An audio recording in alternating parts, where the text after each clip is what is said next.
What is going on? It's Andy coming to you the Thursday before Christmas, or I don't even know if Hanukkah started. By the way, what do you...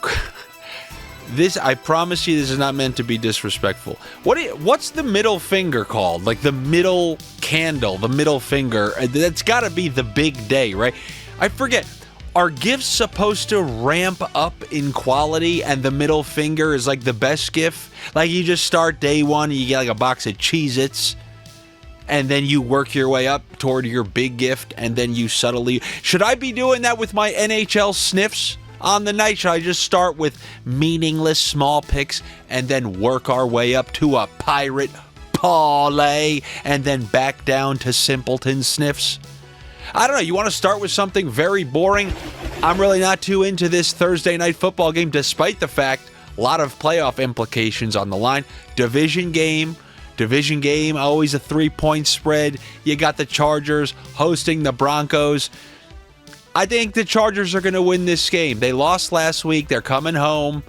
I think they'll end up playing well against the Broncos. And we have Patrick Surtain returning to this game, kind of somewhat injured LAC McConkey being taken out by pretty much the best cornerback in the NFL. That would tickle my fancy. But there are so many NHL games on this slate, like the 13 nights of... No. Is it the 13 or is it the 25 days of Christmas? You remember ABC Family? That was the thing. What the hell is it called now? Freeform? That's a bad branding change. That's like if NBC Sports went back to Versus. Do you remember that? The Versus Network? Oh, no. And then it was it like OLN? Remember that? It was OLN, which I thought was like just a Canadian regional. Oh, it's the Ontario so-and-so network. What am I talking about?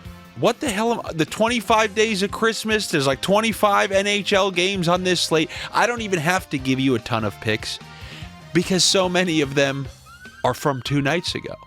I opened up saying there are certain line combos. It's like a steal getting them at plus money. We were riding high with Gensel and Point playing alongside Kucherov. They got points in the last game, but unfortunately, we've been priced out. We maxed out our plus money credit cards on Point and Gensel, so we had to look elsewhere. Where did we look? We found a plus 120 bet that kept cashing, and it cashed for us on the first shift of the game 2 nights ago. What are we looking at now? Are we still plus 120? No, we are unfortunately at plus 110. But plus 110 ain't minus 110. And if these two guys are in the plus, I really always think it's a good bet. When they return home, and I don't know when that is, I swear to you, I feel like these LA Kings have been on the road since Halloween. I have not seen them play at the... Is it even called the Staples Center?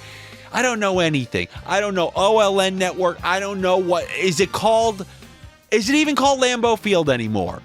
Isn't there a Tostitos Bowl? May salsa. I'm all over the road, but what I'm trying to tell you is Kempe and Kopitar, it will not always be a plus money. Some of the best return on investment you'll ever see from a line combo. Hey, look, you're showing me plus 110. I'm going to show you a click. I'm going to go back to that. And honestly, with the amount that Kempe shoots and the amount that Kopitar passes, if you're going to put 100 on it, I wouldn't mind. Yeah, 80 point. The last 20, give me the assist for Kopitar with the point for Kempe. We're going to lose these one of these days, but I mean, it's pretty incredible how frequently it has been hitting on this road trip. So give me the Kempe-Kopitar combo in that game against the Philadelphia Flyers. And then essentially the main game I want to look at on this slate, maybe not one that you're probably interested, not at the first glance. You're like, come on, man, these are like 2 of the bottom teams. And this is the Nashville Predators versus the Pittsburgh Penguins. And I'm not trying to say Nashville's turning their season around. But something that I will tell you is that the top line on Nashville, O'Reilly left, and then they booted Nyquist off, and they got a little something going right now with the 2 free agent signings and Forsberg. They clicked for a goal last game, ended up being the game winner, and they clicked for a goal the game before that. But more importantly, they're playing some good defense and they're getting fantastic goaltending from UC Saros. And I think they have a little formula here on this homestand to rattle off a couple of wins. And you saw that last game. Hold down the other team and find a timely goal or two. So what I like, first of all, is that line to continue to do what they're doing. So give me Forsberg and Stamkos, who are riding a little point streak here since they've been together. And then on the other side of the puck, I want the under 2.5 goals for the Pittsburgh Penguins, who have actually been playing pretty well. They're coming off a 3-2 overtime win. But I think Nashville's going to win this game. So I have a couple different options. I can take them to win, one of the worst teams in the NHL, like minus 150. Yeah, I'm not going to be doing that. But I do know that in Pittsburgh's losses, you go look at the 4 or 5 of their last losses, they were held to 2 or fewer in those games. It's rare that they're getting in these high-scoring affairs when they lose. And I always like teams coming off of a shutout. You shut out a team, I want to take you the next game, especially if it's in a little homestand where you were at home, you pitched a shutout, now they're wheeling in the next team to try to score. So I'm going to go under 2.5 goals for the Pittsburgh Penguins, and you'd be kidding yourself if you think off to the side I'm not doing an under half of a point on Evgeny Malkin, who's not even on the top power play anymore. I know Malkin's had a laugh. Not nearly as much as those damn Calgary Flames, who I'll get to in a second. But I'm coming for some of my Malkin money. So I got an under half of a point on Evgeny Malkin as well. Back on the other side, Nashville. There's no Roman Josi. They tried a 5-forward power play at first, but now they're doing the right thing. A guy who played the point on Nashville's power play last year, Brady Shea, working the point on Nashville's power play. I like his point at plus 125 in this game against the Pittsburgh Penguins. A lot of Nashville for me on this slate. You never know where it's going to go. I don't care who you are. We cashed in on the Sharks when that was working out. I'm looking at Nashville, okay? They cashed that Trocheck under for us the other night. And now I'm looking for them to do some more cashing for us here on this Thursday. So those are a couple I got for you in that game against the Penguins. So yes, there was that plus 128 under half of a point on Vincent Trocheck. And do you remember the other plus 125 that I gave you right after that? Yeah, it was Elias Lindholm. He went to his previous team in Vancouver, registered a point. Then he went to his team before that in Calgary, registered a point. Not playing his old team, but I like what he's been doing.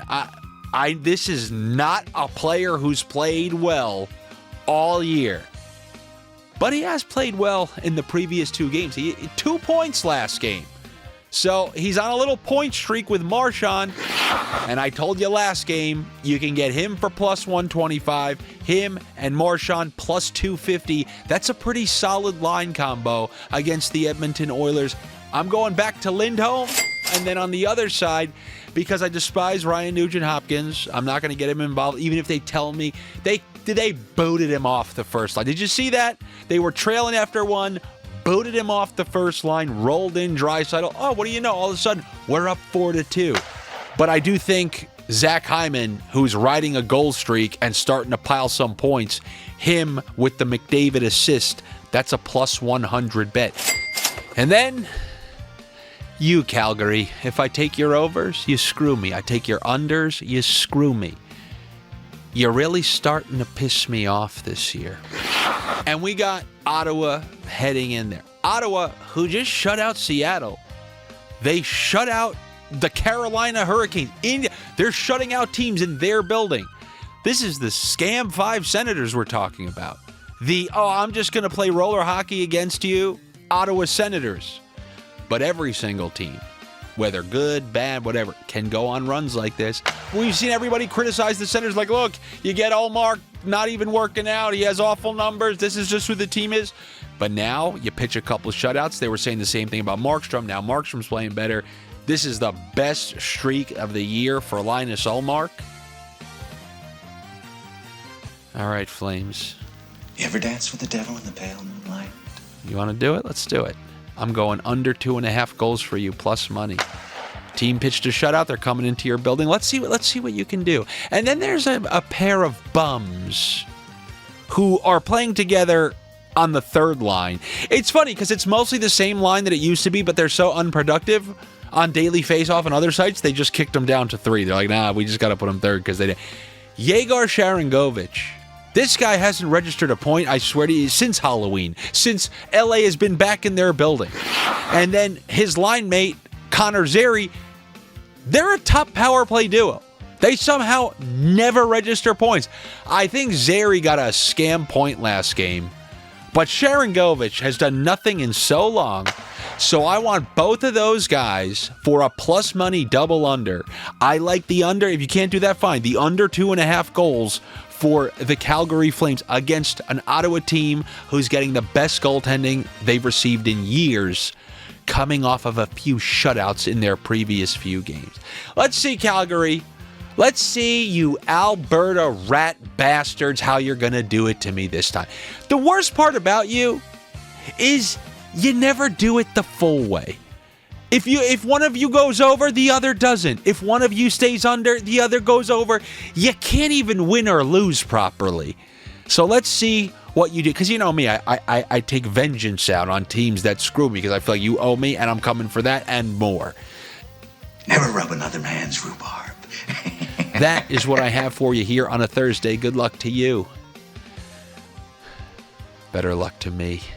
Make sure you're subscribed here for more sniffs, for more videos, for everything that comes your way on this channel. And also click the notifications so you know when these videos come out. No rhyme, no reason. I have things going on. Sometimes I can't do a video. Sometimes I do a video at 3 a.m. Sometimes at 9 a.m. Sometimes at 12 a.m. It can be at any time. So what I would do if I were you is click the notification so you know when the video comes out. You see Bobby behind me? Not Bobby's spreadsheets. He retired. You know, one of those, oh yeah, this is it. All right, I'm out. But the spreadsheets are certainly not retired. We are over plus 50 for the month of December. Yes, DraftKings made their odds worse. Still, plus 50 for the month of December.